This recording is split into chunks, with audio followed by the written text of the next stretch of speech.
4th poem number 14 म्हणजेच कविता 14वी खेळातील स्वयंपाक. ऐकावं म्हणा.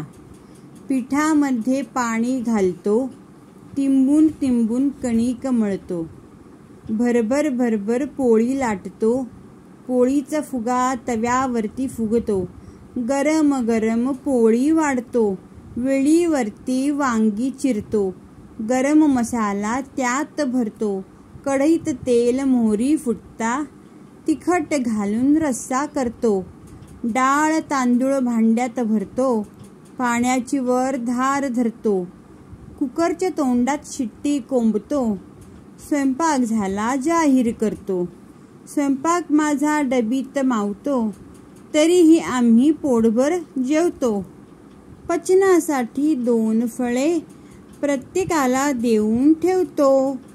किशोर पाठक यांची ही कविता आहे. हा मुलगा खेळत आहे आणि स्वयंपाक हा त्यांचा खेळ चालू आहे, गेम चालू आहे. तर सगळं त्याचं आईसारखं चालू आहे सगळं स्वयंपाक करणं. तर ते काय काय करतं तर या कवितेत त्याचं वर्णन आलेलं आहे.